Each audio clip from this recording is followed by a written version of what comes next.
हर हर महादेव। बसंत पंचमी की सभी को शुभकामनाएं। आज हम बात करेंगे धार की गौशाला की। ये वीडियो आप सभी को देखना चाहिए। जो अपना इतिहास भूल जाते हैं वो सब अपने आप मिट जाते हैं, तो आपको अपना इतिहास जरूर याद रखना चाहिए। तो आज हम बात करेंगे धार की गौशाला पर, जो एक विवादित क्षेत्र है। लेकिन अभी विडंबना यह है, सर्वे में सब कुछ होने के बावजूद भी, हिंदूवादी सरकार होने के बावजूद भी अभी भी वो क्षेत्र विवादित बना हुआ है। सरकारें समय बदलती रहती, उसका कोई भरोसा नहीं होता। तो गौशाला पर आज अपने रिपोर्ट तैयार की है, उसको आपको देखना चाहिए और अपने इतिहास को याद रखना चाहिए और अपने बच्चों को बताना चाहिए। और तो आइए शुरू करते हैं। जिस इतिहास में अलाउद्दीन खिलजी का नाम नहीं, हम उसे सजा दे रहे हैं। भोजशाला 11वीं सदी की वो विरासत जो अपने इन पिलरों में समेटे हुए है एक पूरा इतिहास। हम चाहते हैं कि इतिहास सिर्फ और सिर्फ हमें याद रखे। नमस्कार, मैं हूं कपिल भटनागर और हम पहुंचे हैं उसी भोजशाला में जहां पर मां वाग्देवी की प्रतिमा स्थापित थी, जो अब लंदन के म्यूजियम में है। शिक्षा, कला, संस्कृति का अनूठा इतिहास भोजशाला आज भी समेटे हुए है, जिसे क्षतिग्रस्त किया गया और इसे मस्जिद में बदलने का प्रयास हुआ, जिसके विरोध में हजारों लोगों ने अपने प्राणों की आहुति तक दे दी। ये हवन कुंड उसी का गवाह है कि जिस समय खिलजी ने मालवा पर आक्रमण किया और यहाँ पर जो विद्वान थे उन्हें इस्लाम स्वीकार करने पर मजबूर किया। जब वो नहीं माने तो उन्होंने इसी हवन कुंड में 1200 शिक्षकों के सर काटकर डाल दिया गया।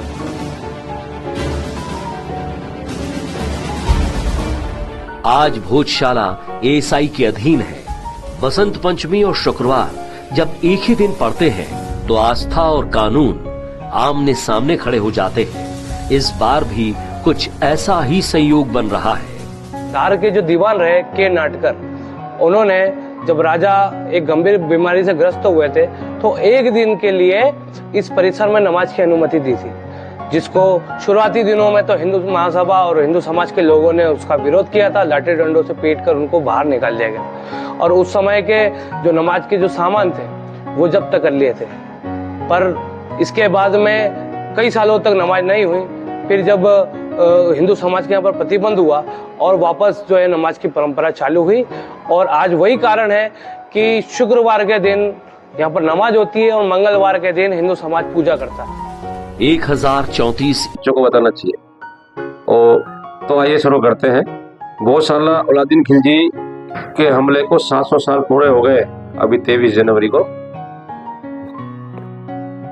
271 सालों तक ज्ञान विज्ञान का केंद्र रहा गौशाला। माँ भगवती सरस्वती का स्थापना करी बसंत पंचमी के दिन, और वो इतना मतलब विकसित था गौशाला। राजा भोज ने इसकी स्थापना करी थी, नाम ही गौशाला था।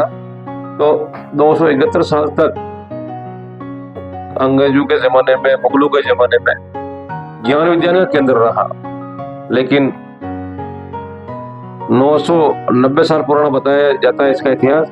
1034 में राजा भोज ने इसका निर्माण करवाया था। राजा भोज ने इसका निर्माण 1034 ईस्वी में करवाया था। यहाँ माँ वाग्देवी यानी माँ सरस्वती, माँ वाग्देवी की प्रतिमा स्थापित की थी। 200 सालों से ज्यादा तक गौशाला का वैभव कायम रहा। लेकिन 1305 ईस्वी में मोहम्मद खिलजी ने गौशाला पर आक्रमण कर इसको नेस्तनाबूद कर दिया। इसका प्रमाण इतिहास में लिखा हुआ। फिर भी लोग ये तो सर्वे कर रहे, सर्वे किस बात का सर्वे कर रहे हैं जब इतिहास में सब कुछ लिखा हुआ है, प्रमाण है उसका। इसके बाद कई बार मुस्लिम आक्रमण ने गौशाला को पर हमले किए। कई सालों तक माँ सरस्वती की प्रतिमा गौशाला में दबे रही।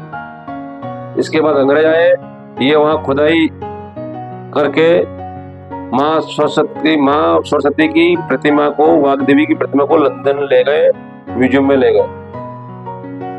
वो लुटेरे थे, ये चोर थे, कोई भी अच्छी मूर्ति आई ले गए। खिलजी के आक्रमण से लेकर अब तक गौशाला को उसकी पहचान दिलाने के लिए संघर्ष, हिंदू रात दिन संघर्ष कर रहा है। कितनी सरकार आई गई लेकिन सुनवाई कोई नहीं कर रहा है। तारीखों में अब आपको बताते हैं कि गौशाला इनके बनने और ध्वस्त होने तक की, नई पहचान देने तक की कहानी मैं आपको बताता हूँ। ज्ञान विज्ञान को बढ़ावा देने से मकसद से हुआ गौशाला का निर्माण। 1034 में परमार शासक राजा भोज ने ज्ञान की साधना और मां सरस्वती की पूजा संपन्न करने के लिए मां वाग देवी की प्रतिमा का भोजशाला में निर्माण करवाया। बसंत पंचमी के दिन भोजशाला का निर्माण करवाया। ये नालंदा तक्षशिला की तरह एक विशाल आवासीय संस्कृत विश्वविद्यालय था। मतलब उस जमाने का जैसे तक्षशिला और नालंदा था, उसी प्रकार का राजा भोज ने संस्कृति को बढ़ावा देने के लिए और संस्कृत पढ़ाने के लिए विश्वविद्यालय था। बहुत ही बड़ा और बहुत ही समृद्ध विश्वविद्यालय था। यह सैकड़ों अलंकृत लाल स्तंभों पर आधारित सभा भवन, शिखर देवी देवताओं की मूर्ति शोभायान है। और सबूत चाहिए, कौन सबूत मांग रहा, क्या सबूत चाहिए इनको? एक सबूत है तो सही, भगवती की प्रतिमा साक्षात है। इसमें भवन में माघ, बाण भट्ट, कालिदास, भगवती, भास्कर भट्ट, धनपाल और मानतोंगाचार्य जैसे प्रकांड विद्वान अध्ययन करते थे। भवन के मध्य विशाल यज्ञ कुंड है। सन 1035 ईस्वी में मां सरस्वती की प्रतिमा सौंदर्य प्रतिमा की प्राण प्रतिष्ठा बसंत पंचमी के दिन की गई। भवन के ऊपर दक्षिण की दीवारों पर जालीदार खिड़कियों के बीच देवी देवताओं की पूजा की मूर्तियां उकेरी गई। और क्या प्रमाण चाहिए? कोर्ट को क्या प्रमाण चाहिए? भोजशाला बनी, उसका इतिहास बताया आपको मैंने। महाराजा भोज बेहतर कलाओं और 36 तरह के आयुध विज्ञान के ज्ञाता थे। मतलब महाराजा भोज को इतना ज्ञान था कि बेहतर कला, वैसे 64 कला ही होती है लेकिन उनको बेहतर कला का ज्ञान था। और 36 प्रकार के आयुध, लड़ने के आयुधों को प्रकार बारे में उनको ज्ञान था।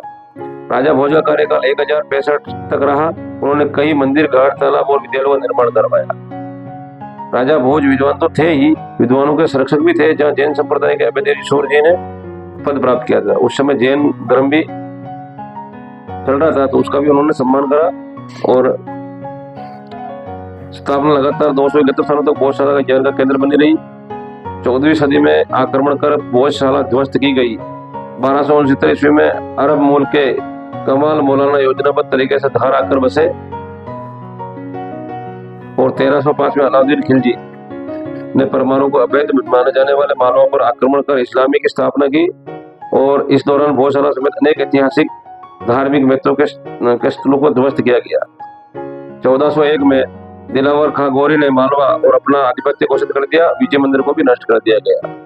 सन 1514 में मोहम्मद शाह खिलजी द्वितीय ने हमला कर गौशाला को मस्जिद के बदलने की कोशिश की। खिलजी ने कमाल मौलाना की याद में गौशाला बाहर एक मकबरा उनकी मौत के बाद बनवाया, जबकि कमाल मौलाना की मौत 1310 में यानी 204 साल पहले अहमदाबाद में हो चुकी थी। ये उसके प्रतिमाएं दिखाऊंगा मैं।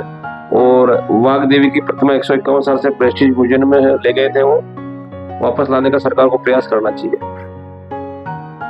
अंग्रेजों के शासनकाल में सन 1875 में भोपावर के पॉलिटिकल एजेंट मेजर किनकेड ने भोजशाला में खुदाई करवाई थी। कहा जाता है कि वो मुगल आक्रमण खंडित कर जमीन में गाड़ दी गई। वाग देवी प्रतिमा को लंदन लेकर गए, जो आज ब्रिटिश म्यूजियम में ग्रेट रसल स्ट्रीट लंदन में रखी गई है। तो ये सरस्वती माँ की वाग देवी की पूजा की मूर्ति, अपने जो माँ सरस्वती की राजा भोज के हाथ की स्थापित मूर्ति को वापस भारत सरकार को लाना चाहिए। 1936 में मुसलमानों ने तत्कालीन दीवान नाडकर ने नमाज के लिए भोजशाला और जगह मांगी, लेकिन हिंदू समाज ने प्रतिकार कर इसी मंदिर में नमाज नहीं हो सकी। 1937 में से लेकर 1942 तक नमाज पढ़ने देने को लेकर हिंदू समाज ने संघर्ष किया। 1937 से 1942 में नमाज पढ़ने का संघर्ष किया। 1942 में धार स्टेट के तत्कालीन राजा ने मुस्लिम समाज को नमाज पढ़ने के लिए वक्ता और मार्ग पर मस्जिद के लिए स्थान दिया, जहां आज भी मस्जिद मौजूद है। इतने दयावान राजा, फिर भी उनको जगह नहीं दी गई, फिर भी ये समझते नहीं।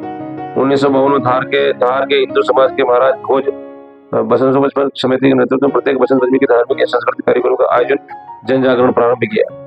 हिंदूवादी संगठन द्वारा ब्रिटिश म्यूजियम लंदन में कैद वाग देवी प्रतिमा लाने का प्रयास शुरू किया। सरकार को ज्ञापन देने से कितनी बार प्रयत्न हो चुके हैं, लेकिन सरकार ज्ञान नहीं दे रही। 1961 में इतिहासकार पद्मश्री डॉक्टर विष्णु श्रीधर वाणकर स्वयं लंदन गए, प्रतिमा को धार की मां वाग देवी होने का प्रमाणित किया। वर्ष 1977 में दबाद मंदिर परिसर में नमाज प्रारंभ हुई। इस दौरान पूर्व के आदेश को उल्लंघन कुछ भ्रष्ट लोगों ने षड्यंत्र किया। जब कांग्रेस सरकार थी, इंदिरा गांधी थी, 1977 में पूजा की अनुमति एवं नमाज की अनुमति दे दी गई। मतलब लड़ाई काम को अंग्रेज ने चालू कर दिया गया। फिर 1995 में प्रशासन की लड़ाई चालू हुई। भोजशाला में दो पक्षों के बीच मामूली विवाद हुआ। इसके बाद प्रशासन ने मंगलवार को पूजा और शुक्रवार को नमाज पढ़ने की अनुमति दे दी गई। दोनों को बांट दिया गया, तो शुक्रवार को तुम नमाज करो और मंगलवार को तुम पूजा करो। 1997 को 12 मई को तत्कालीन मुख्यमंत्री दिग्विजय सिंह के आदेश पर भोजशाला में आम लोगों की एंट्री पर प्रतिबंध लगा दिया गया। मंगलवार की पूजा पर भी रोक लगा दी गई। कितने मतलब दिग्विजय सिंह कितने हिंदू विरोधी रहे, ये इनसे मालूम पड़ता है। उनका आदेश लिखा ये इतिहास से मालूम पड़ता है कि 1997 में मुख्यमंत्री दिग्विजय सिंह ने के आदेश पर गौशाला पर, ये विचारणीय विषय, गौशाला पर मंगलवार की पूजा बंद कर दी गई और आम आदमी की एंट्री पर भी बैन कर दिया गया। 1998 में 6 फरवरी केंद्रीय पुरातत्व विभाग ने आगामी आदेश तक आम लोगों को प्रवेश प्रतिबंध लगा दिया गया। 2003 में मंगलवार की फिर से पूजा की अनुमति दी गई और बगैर फूलमाला के पूजा के लिए कहा गया। पर्यटकों के लिए भी गौशाला खोला गया। 18 फरवरी को गौशाला परिसर में सांप्रदायिक तनाव के बाद हिंसा फैली। 2013 में बसंत पंचमी के और शुक्रवार एक दिन आने पर धार में माहौल बिगड़ गया। हिंदुओं के जगह छोड़ने से इनकार करने पर मुस्लिम ने भी मना करा और पुलिस हवाई फायरिंग करके लाठीचार्ज करके भीड़ों का खदेड़ना पड़ा। 2016 में शुक्रवार के बसंत पंचमी पड़ने पर यह तनाव का माहौल बन गया और वापस अब 2023 में शुक्रवार को और बसंत पंचमी पड़ने पर अभी भी तनावपूर्ण स्थिति है, लेकिन पुलिस भारी पुलिस बल के कारण दोनों आयोजन शांतिपूर्ण संपन्न हुए। अब कार्बन डेटिंग से जांच की जा रही है। जब इतने सबूत है तो और कार्बन डेटिंग काकी है क्या? मुगल आए थे वहां से पत्थर लेके आए थे क्या? मतलब ये लोगों को भ्रमित करने का और लोगों को चौथिया बनाने का जो सरकार का आइडिया है, ये आप जानते हैं। कोई भी अगर यहाँ जैसे बाहर से विदेशी कमाने आया है या लूटना आया या कुछ भी करना है, क्या वहाँ पत्थर लेकर आया क्या? ये जितनी भी यहाँ के जो बनी हुई संस्कृतियां हैं यहीं की है। शेर कब्जा अतिक्रमण कराए लोगों ने, फिर भी मानने को तैयार नहीं। इतने इलेक्ट्रिक रेडिएशन तकनीक का इस्तेमाल किया गया। इसमें जमीन के नीचे सिग्नल भेजे जाते हैं। इसकी मदद से किसी भी तरह के सतह के नीचे कंक्रीट, धातु, पाइप या केबल वस्तु का आकार प्रकार का पता लगाया जा सकता है। इसमें किसी वस्तु की तस्वीर जमीन के नीचे बन जाती है। अब इतने होने के बावजूद भी सरकार न तो तस्वीर न तो प्रतिमा ला रही है और अभी कार्बन डेटिंग से जांच कर रही है। हिंदुओं के साथ धोखा किया जा रहा है। इतने आबादी होते हुए भी हिंदुओं के साथ फिर भी आज़ादी मिलने के बाद भी कोई न्याय नहीं मिला। ये बिल्कुल आपको सबको जानना चाहिए, पढ़ना चाहिए, जरूर देखना चाहिए, तो अपना इतिहास अपन को याद रहे। जय मां सरस्वती, हर हर महादेव, भारत माता की जय।